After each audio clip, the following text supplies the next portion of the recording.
Hey YouTubers, my name is Ed. I'm actually up late this evening. I have to replace the chuck here in my Ridgid 18-volt hammer drill. This hammer drill is model number R8611501 and dates back to 2011. Just to show you that it's back from 2011, every drill and battery does have a date code behind it.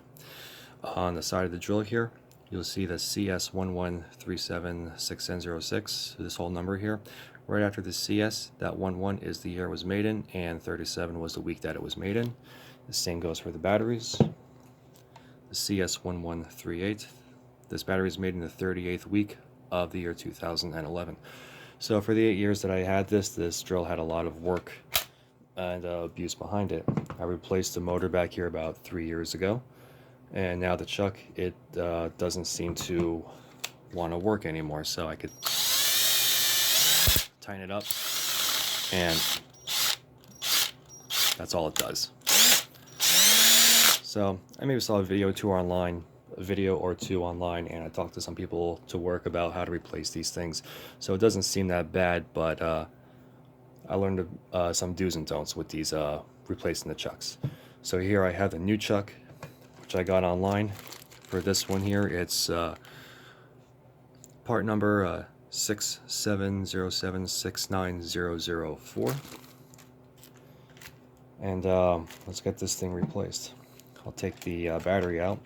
Inside every chuck, there's going to be a screw on the inside, and that has to get loosened. Now these screws are reverse wound, just for the purpose, if you're trying to loosen something, that the screw can tighten in the opposite direction. Now, I already pre-worked on the chuck at work in some crude conditions, just for the video here, but it took me a number of tries just to get the chuck off. So the first thing is, do not use an impact driver on the inside, because that can strip the screw. If you have a hard time taking off the screw at first, you take an Allen key, you stick it in the chuck, you tighten it down. Make sure that your torque is all the way up, it's in the hammer setting, and you change your speed selection from 2 to 1, and you put this into a vise. Now I didn't have a vise, I had a makeshift table.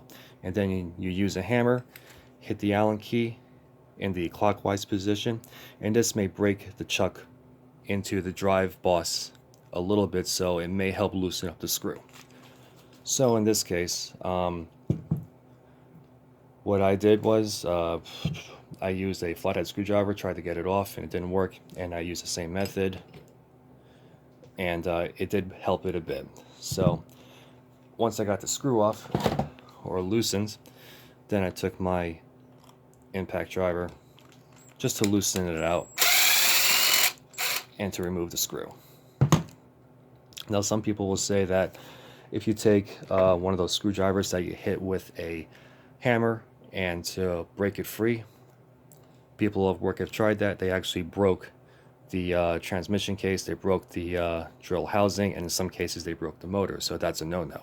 What may help loosen the screw is if you use oil, penetrating oil, WD-40, which may help in case there's any dirt or anything inside of it. Okay, so now we have this the screws taken out. Let's not do that yet.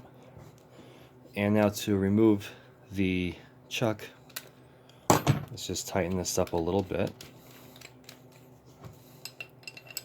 Put the Allen key on the inside.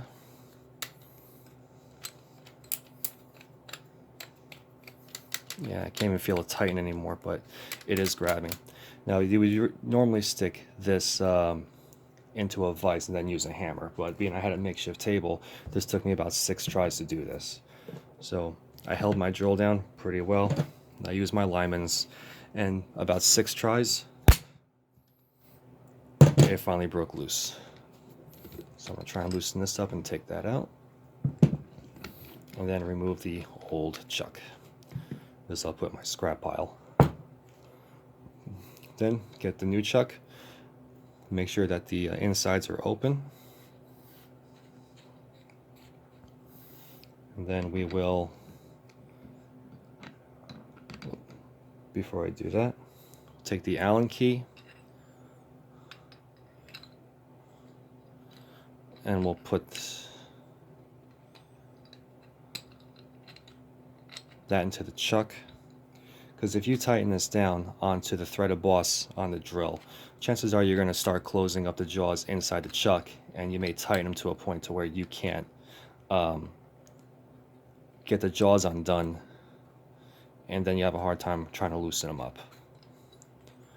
Okay, so now that's good enough.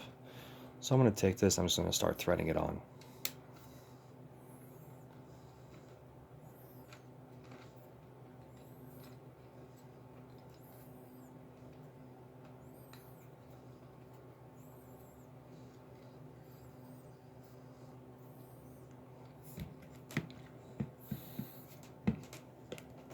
Okay, loosen the chuck up, open up the jaw inside, take my screw, put it in the inside, then reverse my impact driver just to get the screw inside. Okay, now that's in. Now I'll take my screwdriver, tighten it up a little bit.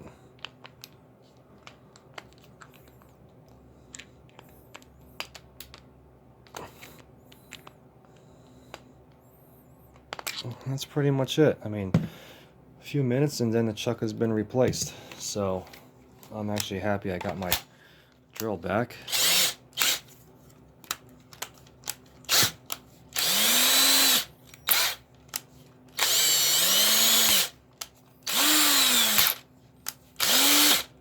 And there we have it. Well, I hope this really helped out. I mean, again, my stuff was very crude at work. I actually held it on a table. I used my lineman's. I didn't have my hammer with me, so it took a number of tries to get the chuck off, but it does come off. You know, I really hope this helps out anybody for changing out chucks or anything, so leave your comments below, and thanks for watching.